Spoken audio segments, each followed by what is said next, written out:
ခေါ်ရာကိုမှကန်တက်စစ်စင်ရေးပူးပေါင်းလေ့ကျင့်နေတဲ့နိုင်ငံများ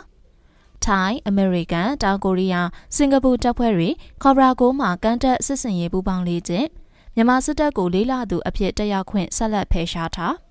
ထိုင်းနိုင်ငံမှာပြုလုပ်နေတဲ့ခေါ်ရာကိုနိုင်ငံတပ်ကစီးရေးလေ့ကျင့်မှုမှာထိုင်းအမေရိကန်တောင်ကိုရီးယားနဲ့စင်ကာပူတပ်ဖွဲ့ဝင်တွေကကန်တက်စစ်စင်ရေးတွေကိုလက်တွေ့လေ့ကျင့်နေကြပါတယ်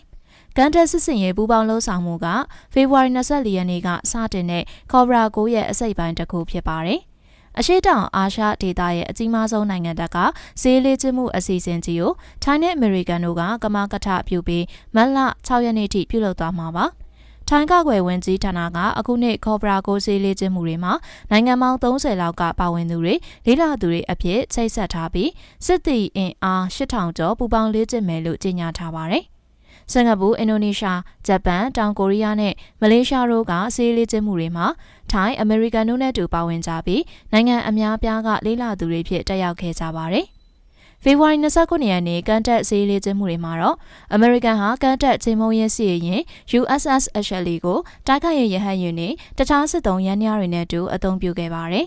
ထိုင်းရတပ်ကတော့ HTMS 10 THMS-19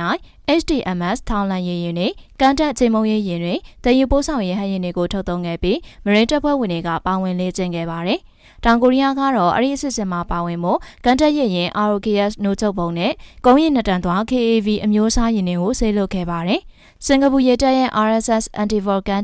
တိုက်ရေယာဉ်ကိုလေ့ကျင့်မှုမှာပူးပေါင်းစေခဲ့ပါတယ်။ခေါ်ရာကိုထိုင်းနိုင်ငံရဲ့ပြည်နယ်တချို့မှာမတူညီတဲ့ပိုင်းတွေခွဲခြားသတ်မှတ်ပြီးလေ့ကျင့်ရေးတွေဆောင်ရွက်နေပါတယ်။အဲ့ဒီစေလေ့ကျင့်မှုတွေကို1982ခုနှစ်မှာစတင်ခဲ့ပြီးနှစ်စဉ်ကျင်းပခဲ့တယ်လို့အခုတစ်ခေါက်က45ကြိမ်မြောက်ဖြစ်ပါတယ်။မြန်မာစစ်တပ်ဟာ2018ခုနှစ်မှာတော့လေးလာသူအဖြစ်ခေါ်ရာကိုမှာပါဝင်ဖို့ဖိတ်ကြားခံခဲ့ရပါတယ်။ရိုဟင်ဂျာတွေပေါ်ဆိုးရွားတဲ့ဖိနှိပ်မှုတွေကျူးလွန်ခဲ့ကြောင်းနာမည်ဆိုးထွက်နေတဲ့စစ်တပ်ကိုဖိတ်ကြားခဲ့တဲ့အတွက်ခေါ်ရာကိုကဝေဖန်မှုတွေနဲ့လည်းရင်ဆိုင်ခဲ့ရပါတယ်။စစ်တပ်အာဏာသိမ်းမှုအပြီး2022ခုနှစ်ကစလို့မြန်မာစစ်တပ်ရဲ့ခေါ်ရာကိုမှာလေးလာသူအဖြစ်ပါဝင်လဲဖယ်ရှားခံခဲ့ရပါတယ်။